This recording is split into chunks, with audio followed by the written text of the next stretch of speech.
Hi, One Best PR Videos. I'm Peter Loshak. This is our daily MLB pitching preview show that we do. Right now, we're looking at the card for Sunday, July 26th, and we are talking with Joe Duffy from OffshoreInsiders.com. Joe Duffy, quickly tell us what you do every day at OffshoreInsiders.com with regards to baseball. And literally every day. I mean, I love this. This is my profession. It's my hobby. It's really an addiction. Handicapping, not gambling, is an addiction for me, so you don't have to worry about that. But yeah, I work my tail off. I approach it from every single solitary angle. My analysis is somewhat succinct, but you'll see that we have the best intel around Joe Duffy's picks at OffshoreInsiders.com. All right. Well, in our video, you gave us a great call last time on Matt Latos. You know, he's been struggling for most of the year, but you predicted that he would have a strong start last time out, and you were absolutely dead on with that one.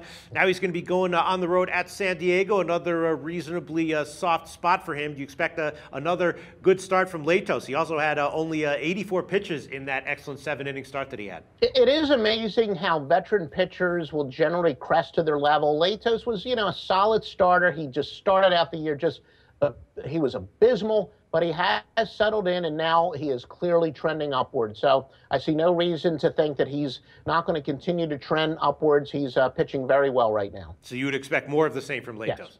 More of the same, sir. All right, and then another guy that we both had a good read on in his last start is Taijuan Walker, right? He had two bad starts in a row, and we both suspected that he would be susceptible in his next start, and he was. He got hit again. That makes 3 bad starts in a row for Taijuan Walker. 2 of them came at Safeco, and now he's going to be at home against Toronto. Do you expect another bad start from Walker, a 4th straight bad start? Yeah, he has been streakier than a hippie party in 1969.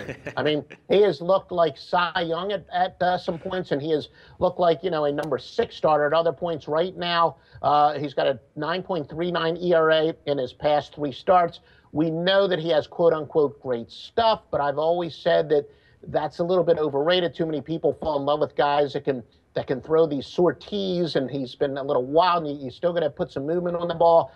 Right now, he is definitely trending downward. I would say, to without question, fade him. And then, of course, Mark Buehrle continues to deal very effectively and consistently, kind of a finesse guy, but he keeps giving those 7-inning, 2-run starts. Not the toughest assignment in the world going on the road at Seattle. Do you expect another solid start from Buehrle? Yeah, he is as consistent as it gets. He does it year in, year out, and like we said, a good pitching matchup spot for him.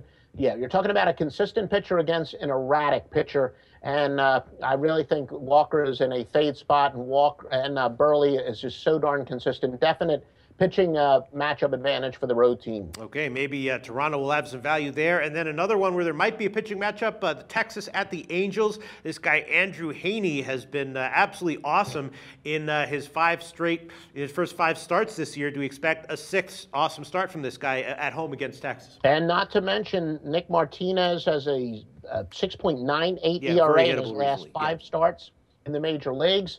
So, yeah, it does appear to be a big pitching matchup advantage for the LA Angels. And right now, Texas, a team that overachieved, they're in a slump. So I do think that Texas and Martinez are both big go against at this point. And then another game where there's a strong discrepancy based on recent performance is Baltimore at Tampa Bay. Wei-Yin Chen. I've told you many times I'm very impressed by Chen. Mostly his consistency is what's so impressive with him.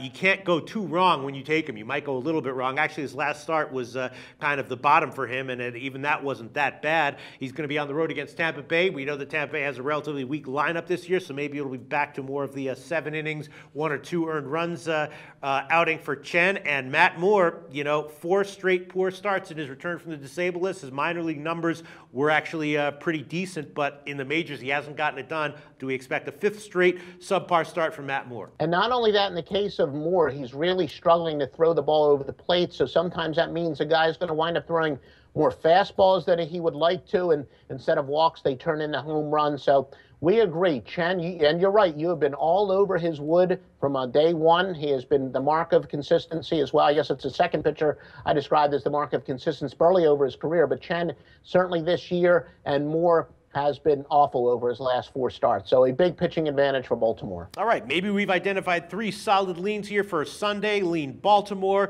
lean Angels, and lean Toronto. And then I'm going to ask you a tough one, Philly and the Cubs. This guy Aaron Nola, highly touted rookie, making his second start against the Cubs. He had an excellent start his first time out. What do we expect from him here in his second start? Yeah, and that was one of the craziest debuts. You're right. He was highly touted. He gives up 1 run, and it was a home run. I guess Chris Archer, who was his 5th at bat, the pitcher, hits a home run. But Nola, he's one of the few bright spots that the Phillies have right now.